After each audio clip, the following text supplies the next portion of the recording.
Nagaan isiniif haa baay'atu jaallatamtoota kabajamtoota obboloota koo hafuuraa akkam jirtu nagaa keessanii fayyaadha miti ani nagaa kootu gooftaadhaaf haa galatu hunduma keessan karaa FB kootiin obboloonni na hordoftan na jajjabeessitanii akkasuma barnoota garaa garaallee gama FB kootiitiin irraatii argachaa kan jirtanii eebbifamaa guddaan isiniin jedhaa jajjabina keessaniif baay'een isin galateeffadha na jajjabeessuu keessanii fi gooftaan koo guddaa godhee isin haa eebbisuu eebbifamaan isiniin jedhaa.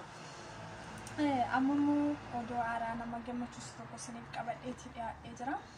Innis gama YouTubeetiin hojii jalqabuuf hin jira. Hojiin ani jalqabus immoo dhimma hafuuraa irratti kan xiyyeeffatu yeroo kamiyyuu xiyyeeffannoon koo dhimma hafuuraati.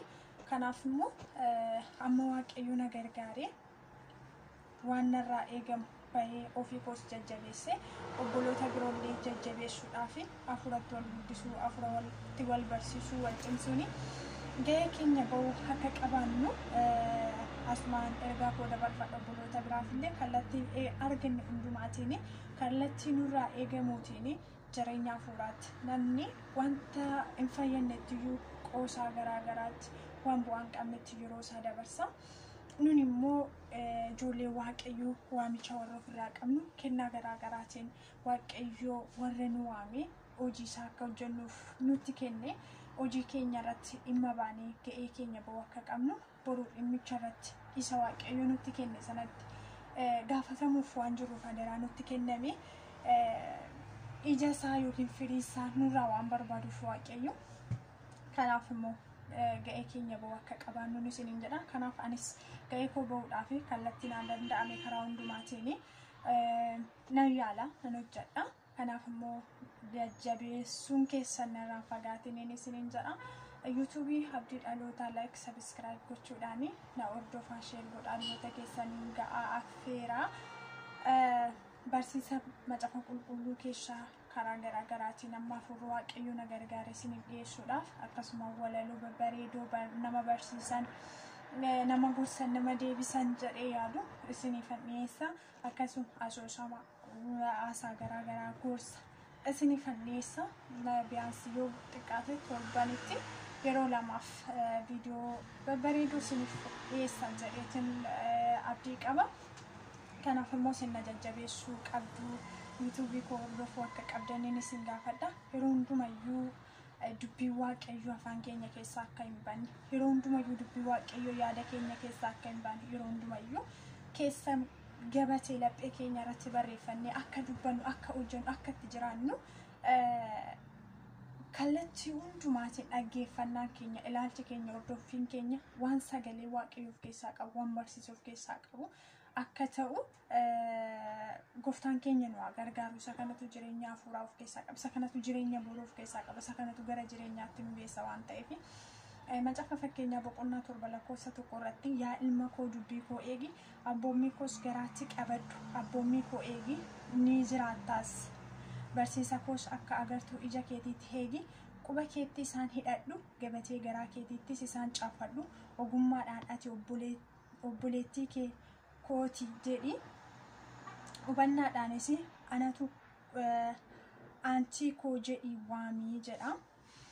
Yaa ilma koo dubbii koo eegi abboommii koos garaatti qabadhu abboommii koo eegi ni jiraattaas barsiisa koos agartuu ija keetti akka agartuu ija keetiitti eeggadhu jedha.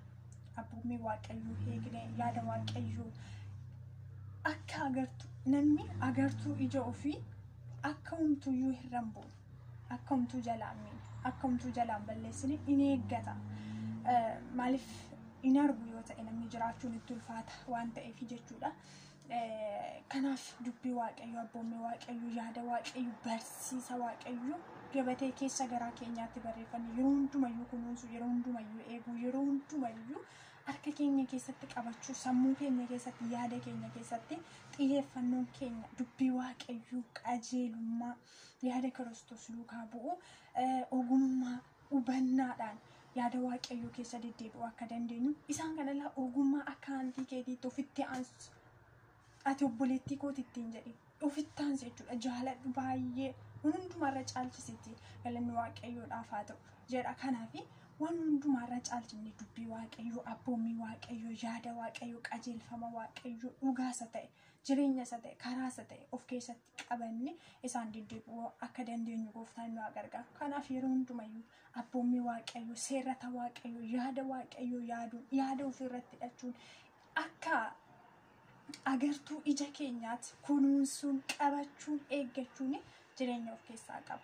Kanaatiif kallattii kamiiniyyuu dubbii waaqayyoo iddootti dubbatamutti, iddoo barsiisni jirutti, iddoo gorsi jirutti, keessumaa karaa barbaade haa ta'u sagalee waaqayyoo bakka dubbatamutti yaada keenya hidhanne wanta hin fayyadne, wanta bu'aa hin qabne hedduu isaarratti yeroo keenya gubaa oolla waan ta'eef isa dubbii of keessaa qabu, isa jireenya of keessaa qabu, isa dhugaa ta'e, isa karaa ta'e irratti immoo yeroo keenya yoo gunneyyuu yeroo muraasa yoo kennine dhaggeeffanne nu fayyada jechuudha, jireenyatti nu geessa. Baay'ee dubbatamee otoo hin ta'in xiqqoodhuma dhageenya, xiqqoodhuma fudhanne keessaati jireenya guddaa argachuu dandeenya waan ta'eef kanaaf na hordofaa isiniin jedha. YouTube abdii dhalootaa subscribe godhaa, na jajjabeessaa, biyyoota keessan affeera. Gooftaan kun isin haa eebbisu. Baay'een isin jaalladha, baay'een isin kabaja. Galatooma affeerraa koo immoo dagatiina.